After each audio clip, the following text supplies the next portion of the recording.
Find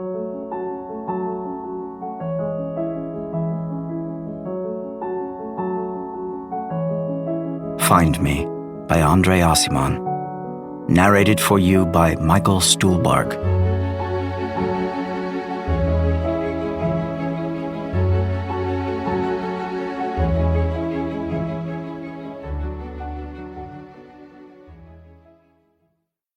Tempo.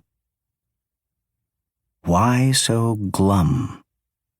I watched her get on at the station in Florence. She slid open the glass door and, once inside the car, looked around, then right away dumped her backpack on the empty seat next to mine. She took off her leather jacket, put down the English language paperback she was reading, then placed a square white box on the luggage rack and threw herself onto the seat diagonally across from mine in what seemed a restless, ill-tempered huff.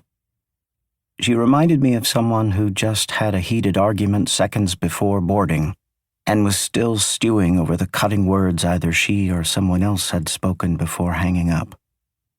Her dog, which she was trying to keep tucked between her ankles while holding a red leash looped around her fist, seemed no less jittery than she was. "Buona, good girl," she finally said, hoping to calm it down. "Buona," she repeated, as the dog still fidgeted and tried to squirm out of the firm grip. The presence of the dog annoyed me, and instinctively I refused to uncross my legs or budge to make room for it, but she didn't seem to notice either me or my body language. Instead, she immediately rummaged through the backpack, found a slim plastic bag, and took out 2 tiny bone-shaped treats for the dog, then laid them in her palm and watched the dog lick them off. "Brava!" With the dog momentarily placated, she half lifted herself to fix her shirt, shifted in her seat once or twice, then slumped into a sort of upset stupor, staring out indifferently at Florence as the train began to pull out of the Santa Maria Novella station. She was still stewing, and perhaps without noticing, shook her head once, twice, obviously still cussing whomever she'd quarreled with before boarding. For a moment she looked so totally forlorn that while staring at my open book, I caught myself struggling to come up with something to say, if only to help diffuse what had all the bearings of a gathering storm about to erupt in our little corner at the very end of the car. Then I thought twice about it. Better to leave her alone and go on with my reading. But when I caught her looking at me, I couldn't help myself. "Why so glum?" I asked.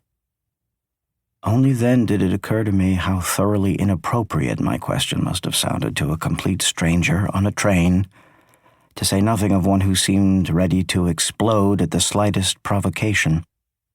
All she did was stare at me with a baffled, hostile glint in her eyes that presaged the very words about to cut me down and put me in my place. "Mind your own business, old man." Or, "What's it to you, anyway?" Or she'd make a face and utter a withering rebuke, "Jerk." "No, not glum. Just thinking," she said. I was so taken aback by the gentle, almost rueful tone of her reply that I was left more speechless than if she'd told me to fuck off.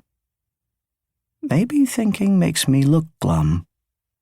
"So yours are happy thoughts?" "No, not happy either," she replied. I smiled, but said nothing, already regretting my shallow, patronizing banter. "But maybe glum after all," she added, conceding the point with a subdued laugh. I apologized for sounding tactless. "No need," she said, already scanning the beginnings of the countryside outside the window.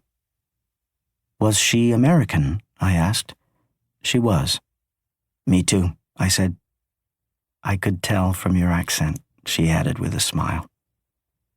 I explained that I'd been living in Italy for almost 30 years, but couldn't for the life of me undo the accent. When I asked, she replied she had settled in Italy with her parents when she was 12. We were both headed for Rome. "For work?" I asked. "No, not work. It's my father. He's not well."